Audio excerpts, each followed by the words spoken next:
Well, it's good to have you with us this morning. Appreciate you joining us. We do want to kick off this hour with a focus on the state of Canada's economy. As we await more numbers this week on GDP and the jobs picture, bank earnings have begun, and the first bank out the gate, Scotia, as we mentioned in our newscast, is setting aside more money for potentially bad loans. And while Scotia is going through a revamp of sorts under its new CEO, is this a sign of the cautiousness to come? On Scotia's conference call this morning, the company's chief risk officer noted Canadian consumer health is weakening. Our first guests this hour have been regulars this year and have consistently delivered a message that the current level of interest rates in this country cannot hold as the economy weakens. Ed Devlin is with Devlin Capital and, of course, helped to lead the PIMCO team previously here in Canada. And David Rosenberg runs Rosenberg Research. He's also a self-described natural-born contrarian. It's nice to have David and Ed back with us. Good to see you guys. You too, John. Most of our conversations have started this year rooted in the latest economic data. But now, Ed, we're into bank earnings season here. The idea of setting aside more money for potentially bad loans, does that surprise you? Oh, not at all. Of course, as David and I have been talking about, we're heading into a recession, and the banks are, losses are going to go up. And so this will be a really interesting insight because the banks tend to be a little bit forward-looking in terms of, not always, but a little bit forward-looking in terms of the loan losses. And so, I'll be looking particularly at mortgages and housing loan provisions, as well as, small loans to small companies. David? I think that we have a debt crisis in this country, and it's not what people think. People think that it's the government debt crisis. There's a fiscal crisis. No, there is a crisis on Canadian household balance sheets. And we have a situation today where the debt-to-income ratio in the household sector is over 170%. It's 35 percentage points higher than it was at the credit bubble peak in the United States back when I was pounding my fist on the table at Mother Merrill about how this is not going to end well.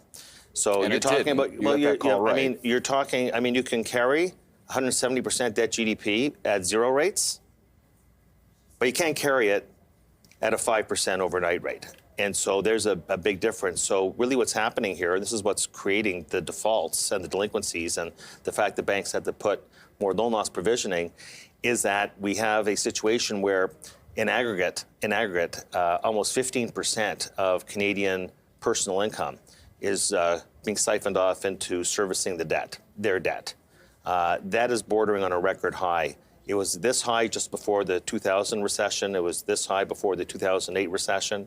It's actually higher today than it was back in 1990 when John Crow was at the Bank Canada and interest rates were 13%. You see, when you're carrying this amount of debt, a 5% interest rate in Canada actually feels like a 13% interest rate did back in the early 1990s.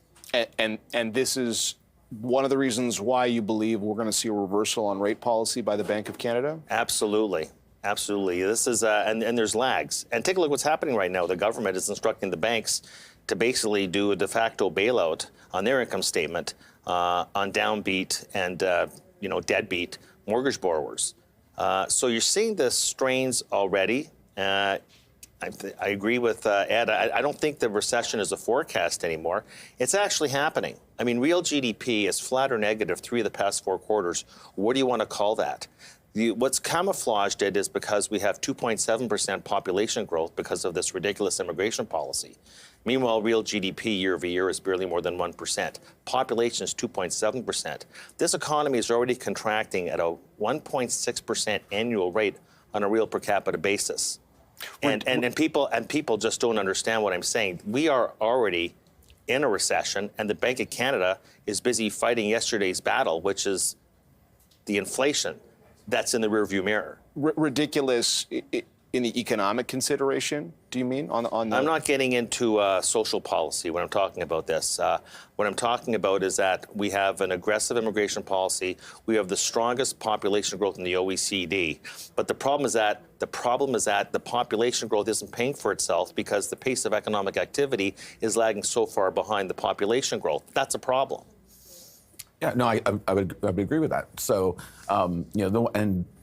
the interesting thing the markets are kind of grappling with now is that the Bank of Canada in particular is grappling with is there's a lot of distortions that are happening because of this big immigration, into the country. Things like house prices aren't coming down the way you might have thought, because you've got all this influx of immigration. You jack interest rates up 5%, house prices should come down a lot, but they're not. We also just don't have enough supply, period. Exactly. Yeah. And so you've got this thing where, when the bank is, ultra focused, as they should be, on maintaining their inflation targeting credentials. And you've got this distortions around consumption, you have distortions around house prices, shelter costs in the CPI that David's been talking about quite extensively. And they have got to anchor inflation expectations, which means they're over-tightening. And so what happens then on interest rates against that backdrop, which we've talked with you guys about in the past, in your opinion? So, again, there's some distortions going on here with this post-pandemic recovery, but interest rates are going to come down a lot faster and a lot harder than the market thinks. How much do you think? Well, again, we'll have to watch the data a little bit, but, I would think 100, 200 basis points next year is pretty realistic. David, I'll take the over on that. I think that, well, just to get to neutral, just to eliminate the excessive restraint that's been put into the system, they would have to cut at least 200 basis points. Now, it's hard to say what they're going to do next year and the year after, but I think this cycle will see at least 300 basis points of interest rate relief at the front end of the curve. What if that all of a sudden, we talk about the intangibles of inflation. If all of a sudden the messaging changes and people are out there and, willing to go out and jump into the housing market again, are there not inflationary concerns that come if the messaging changes from the Bank of Canada? Well, I think that it's going to be highly unlikely that at a time when Canadians are so debt constrained that they're going to actually be taking on a lot more debt. Yeah, you made that point. And you're not going to pay for a house, out of pocket. I guess maybe there's some people that come from abroad that can do that.